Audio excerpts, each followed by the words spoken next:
Hello friends, welcome you all at Indian institute of learning life saving skills. आज हम बात करेंगे एक बहुत ही महत्वपूर्ण विषय पे और विषय का नाम है वर्ल्ड हेल्थ डे। आपने सही सुना, वर्ल्ड हेल्थ डे। आज 7 अप्रैल है। क्या है? 7 अप्रैल 2025।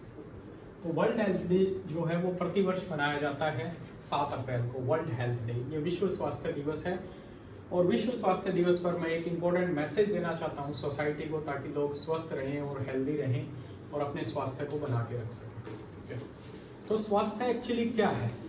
हम जो स्वस्थ रहते हैं वो क्या है, कॉम्बिनेशन क्या है, हेल्थ की एग्जैक्ट डेफिनेशन क्या है? अगर हम हेल्थ की बात करें तो फिजिकल, मेंटल, सोशल, शारीरिक, मानसिक और सामाजिक जो स्वास्थ्य है, इन तीनों चीजों से मिलकर हमारी बनती है हेल्थ। हेल्थी होने का मतलब ये नहीं कि कोई बीमारी नहीं है, कि आदमी को बुखार नहीं है, शुगर नहीं है, डायबिटीज नहीं है तो ये आदमी स्वस्थ है। नहीं, हेल्थ जो है वो बनती है फिजिकल, मेंटल, सोशल। ठीक है, तीनों चीजों के कॉम्बिनेशन से हमारी हेल्थ बनती है। और आजकल जो हेल्थ का हमारा जो विषय है मोस्ट इंपॉर्टेंट है, अगर हम बात करें फिजिकल, मेंटल, सोशल की हम बात करें तो हमारी 3 चीजों पे हेल्थ के ऊपर बड़ा ही ज्यादा फोकस रहता है। वो है हमारा, एक तो हो गया हमारा ब्रेन। क्या हो गया हमारा? क्या हो गया? ब्रेन। ठीक है, एक हो गया हमारा हार्ट। क्या हो गया? हार्ट। ठीक है, एक हो गया हमारा हार्ट, एक हो गया हमारा किडनी। क्या हो गया? ये हो गया हमारी किडनी। क्या हो गया? किडनी। एक हो गया हमारा हार्ट, एक हो गया हमारा ब्रेन। ये हो गया हमारा ब्रेन।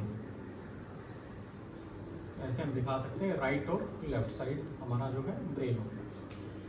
आजकल सबसे ज्यादा बीमारी जो है, शारीरिक बीमारियां जो है वो एक तो हार्ट की है। सबसे ज्यादा जो डेथ हो रही है, सबसे ज्यादा कॉम्प्लिकेशन हो रही है। आजकल आप देखते हैं कोई भी डांस करते हुए एकदम से कोलैप्स हो जाता है, स्पीच देते हुए स्टूडेंट कोलैप्स हो जाते हैं, खेलते वक्त, ट्रेडमिल पे दौड़ते वक्त। तो ये हार्ट की प्रॉब्लम सबसे ज्यादा लीडिंग कॉज ऑफ डेथ है। क्या है? लीडिंग कॉज ऑफ डेथ है सबसे ज्यादा। दूसरा हो गया हमारा ब्रेन। ब्रेन भी एक ऐसा इंपॉर्टेंट ऑर्गन है जिसकी वजह से अगर ब्रेन को ऑक्सीजन और ब्लड 3 से 5 मिनट तक ना मिले तो ब्रेन की क्या हो जाती है? डेथ हो जाती है, इरिवर्सिबल डेथ होती है। ब्रेन के लिए ऑक्सीजन और जो हेल्थ है वो बहुत ही ज्यादा इंपॉर्टेंट है। तीसरा हमारा किडनी। किडनी की जो बीमारियां हैं वो most of the time silent होती है। क्या होती है? साइलेंट होती है। साइलेंट का मतलब है हमें पता ही नहीं चलता और हमारी किडनी है पूरी डैमेज हो जाती है। हमें कोई लक्षण ही नहीं आते, तो कई बार वार्निंग साइंस भी नहीं आते और हमारी किडनी जो है डैमेज हो जाती है। तो हम इन चीजों को कैसे पता लगा सकते हैं कि एग्जैक्टली क्या बीमारी है? तो रूटीन के जो हेल्थ चेकअप होते हैं हमारे, रूटीन के हेल्थ चेकअप जैसे हर 6 महीने में या 1 साल में हमें किडनी के टेस्ट करवाने चाहिए, जिसको हम ब्लड टेस्ट और अल्ट्रासाउंड के रूप में लिखते हैं। अल्ट्रासाउंड और ब्लड टेस्ट, जिसको हम बोलते हैं रीनल फंक्शन टेस्ट हम बोलते हैं। ब्रेन के लिए हमें क्या करना चाहिए? अगर ब्रेन में किसी प्रकार का, जैसे कोलेस्ट्रॉल किसी का ज्यादा है, लिपिड प्रोफाइल हमें करवाना चाहिए अपना। ठीक है, अगर लंबे समय से सिर में दर्द है तो हमें अपने ब्रेन की MRI एटलीस्ट एक बार करवानी चाहिए। सिर में दर्द है, चक्कर आ रहे हैं, कमजोरी है हाथ पैरों में, तो ब्रेन का हमें ध्यान रखना चाहिए। तीसरा क्या है? हमारा हार्ट। हार्ट की वजह से सबसे ज्यादा कॉम्प्लिकेशन होती है, एकदम से आदमी कोलैप्स हो जाता है। तो इसमें 2 तरह की चीजें होती हैं, एक होता है हार्ट अटैक और एक होता है हार्ट फेल। क्या होता है? Heart attack. हार्ट अटैक का मतलब होता है कि आदमी को या पुरुष को या महिला को छाती में दर्द होगा, सांस लेने में दिक्कत होगी, वो हॉस्पिटल जाएंगे, ECG करवाएंगे और अपना यथासंभव इलाज करवाएंगे। ये तो हो गया हार्ट अटैक। एक दूसरा हमारा जो है आम भाषा में हम बोलते हैं हार्ट फेल या फिर हम बोलते हैं कार्डियक अरेस्ट। क्या बोलते हैं? Cardiac arrest. इतना डेडली है कि ये आपको हॉस्पिटल पहुंचने का समय ही नहीं देता, हॉस्पिटल ही नहीं पहुंच पाते हैं, क्योंकि हमारे पास जो गोल्डन टाइम है वो है लेस देन 10 मिनट्स। कितना है?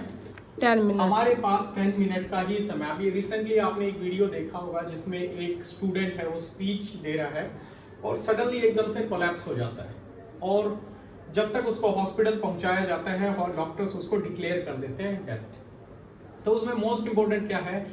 आप कहीं भी हैं, घर के हॉस्पिटल के नजदीक भी हैं, तो भी आपको हॉस्पिटल पहुंचने में 10 से ज्यादा मिनट लगते हैं। 10 से कम मिनट में आप दुनिया के किसी भी हॉस्पिटल में नहीं पहुंच सकते, चाहे आप थोड़ी सी दूरी पे ही क्यों ना हो। ट्रैफिक की प्रॉब्लम्स है, ट्रांसपोर्टेशन की प्रॉब्लम है, अवेलेबिलिटी की प्रॉब्लम है, रेस्क्यू चेन को इनिशिएट करने की प्रॉब्लम है, लोगों को पता ही नहीं चल पाता एग्जैक्टली क्या है।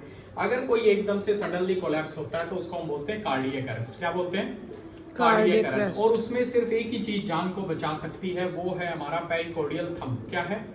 बाइकोर्डियल थंब। पेरिकोर्डियल थंब है, जिससे हमें छाती के बीचों बीच एक जोर से मुक्का मारना है। इसको मेरी पुरानी वीडियोस में भी आपने देखा होगा, पेरिकोर्डियल थंब। और दूसरी जो टेक्निक है वो है सीपीआर। क्या है? सीपीआर, कार्डियो पल्मोनरी रिससिटेशन आपको करना है। सीपीआर परफॉर्म करते हुए हॉस्पिटल तक ले जाना है। इसी कंडीशन में आप किसी की जान को बचा सकते हो, नहीं तो जान को बचाना बहुत ही ज्यादा डिफिकल्ट है। दूसरा हम बात कर रहे थे ब्रेन की। ब्रेन की अगर हम बात करें तो ब्रेन की अपनी कुछ प्रॉब्लम नहीं होती। ब्रेन में मतलब क्या है, ब्रेन एक सिस्टमिक इन्फ्लुएंस में होता है। सपोज आपका हार्ट कम काम कर रहा है तो ब्रेन अफेक्टेड होगा, आपकी किडनी अफेक्टेड होगी। किडनी की डिजीज जो है मोस्ट ऑफ द टाइम जो है वो साइलेंट डिजीज होती है। अगर हम तीनों ऑर्गन्स की बात करें, ब्रेन, किडनी और हार्ट की, तो मैक्सिमम जो स्ट्रेंथ है इन्हीं बीमारियों से जो सबसे ज्यादा मोर्बिडिटी और मोर्टेलिटी होती है आज के दिन आप देख सकते हैं। तो कार्डियक अरेस्ट में जो मोस्ट इंपोर्टेंट है उसमें प्री हॉस्पिटल केयर है। क्या है? Pre hospital care. Pre hospital care का मतलब है हॉस्पिटल पहुंचने से पहले की जो केयर है उसी में आप किसी की जान को बचा सकते हो। अन्यथा आपको 10 मिनट लगेंगे, 10 से ज्यादा मिनट लगेंगे, और विक्टिम जो है, पेशेंट जो है वो हॉस्पिटल तक नहीं पहुंच पाएगा, क्योंकि आपके पास सिर्फ और सिर्फ दो ही ऑप्शन है, पेरिकोर्डियल थंब और कार्डियक अरेस्ट, जो हम आपको अभी वीडियो में दिखाएंगे ताकि आप उस चीज को परफॉर्म करें और किसी की जान को बचा सके।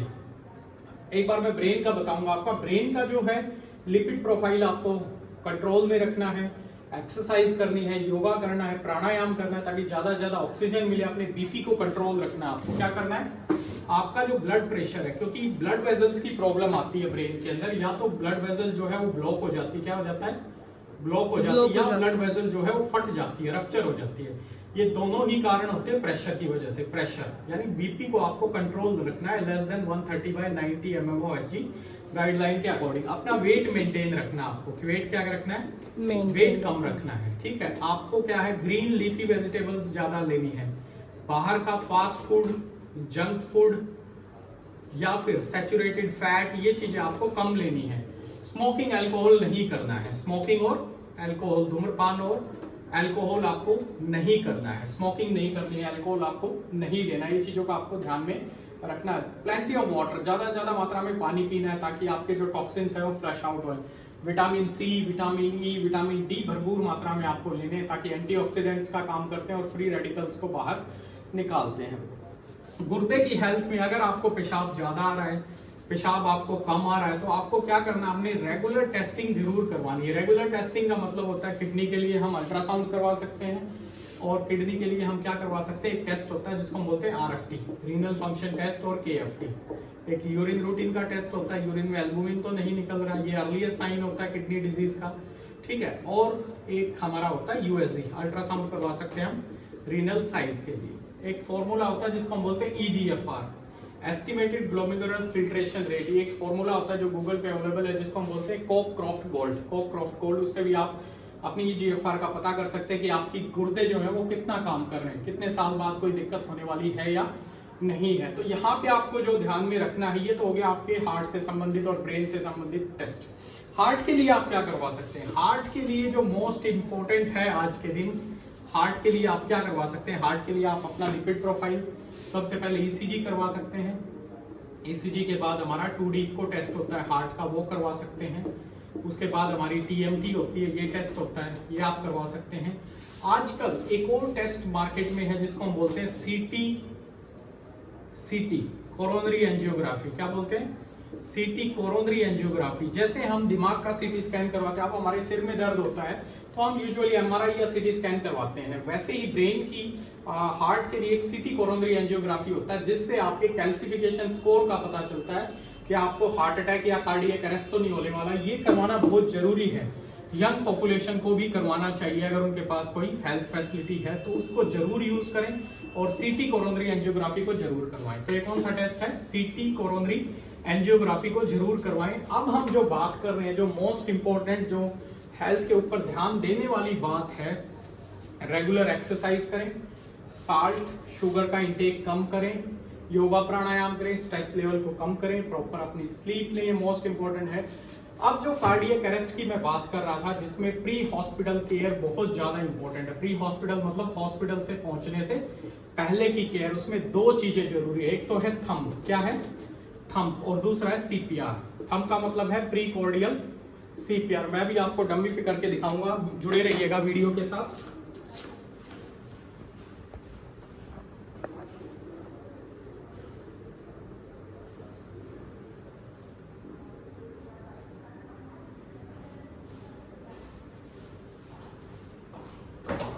अगर आपको लगता है कोई आदमी एकदम से बेहोश हो जाता है तो आपको इमीडिएटली क्या करना है, एक तो आपको, अगर वो जगाने के बाद भी आपसे बात नहीं करता, भाई साहब कोई भी पुरुष है महिला है, अगर बात नहीं करते तो इमीडिएटली आपको जो करना है, एक देना आपको पेरिकोर्डियल थंब। क्या देना है? पेरिकोर्डियल थंब। इससे आपको हाथ लेना है और छाती के बीचों बीच एक जोर से मारना है, इसको बोलते हैं पेरिकोर्डियल थंब। कई बार क्या होता है, हार्ट के अंदर वेंट्रिकुलर फिब्रिलेशन होता है और एकदम से हार्ट हमारा जो है वो नॉर्मलसी की तरफ आ जाता है। फिर भी अगर रिकवर नहीं होता तो हॉस्पिटल पहुंचाने की आवश्यकता है, लेकिन हॉस्पिटल पहुंचाते वक्त आपको सीपीआर परफॉर्म करना है। 30 बार छाती को दबाना है। हाथ को आगे करेंगे, इस हाथ को इसके अंदर डालेंगे और छाती के बीचों बीच आकर 30 बार छाती को दबाएंगे। 1 2 3 4 5 6 7 8 9 10 11 12 13 14 15 17 18 19 20 21 22 23 24 25 26 27 28 29 30। 30 बार छाती को दबाना है और नाक बंद करके 2 मुंह से मुंह 2 सांस देने हो, 1 2, और दोबारा 30 बार छाती को दबाना है और तुरंत हॉस्पिटल तक लेके जाना है। तो विश्व स्वास्थ्य दिवस पे, वर्ल्ड हेल्थ डे पे ये इंपॉर्टेंट मैसेज, ये इंपॉर्टेंट वीडियो ज्यादा से ज्यादा लोगों तक पहुंचे, ताकि लोगों को कार्डियक अरेस्ट से बचाया जा सके और उन्हें समझ में आए कि हार्ट अटैक अलग चीज है, कार्डियक अरेस्ट अलग चीज है। न्यूज मीडिया सारे लोग इसको कंफ्यूज करके रखे हैं सोसाइटी को कि हार्ट अटैक आ गया। भाई हार्ट अटैक नहीं है। हार्ट अटैक में आपको छाती में दर्द होगा, पसीना आएगा, आप आराम से हॉस्पिटल तक पहुंचने का आपके पास समय होता है, आधे घंटे का, 40 मिनट का, 1 घंटे का। ये जो एकदम से आदमी कोलैप्स हो रहा है, बाइक चलाता हुआ एकदम से गिर गया, स्पीच देते हुए स्टूडेंट बेहोश हो गए, कुछ भी हो गया, तो ये सारा क्या है, कार्डियक अरेस्ट। इसमें सिर्फ और सिर्फ ये 2 ही चीजें आपको बचा सकती, पेरिकोर्डियल थंब और सीपीआर, जो हमने वीडियो में आपको बताया। So thank you very much. Keep connected with Indian institute of learning life saving skills for these health updates and life saving skills. Thank you.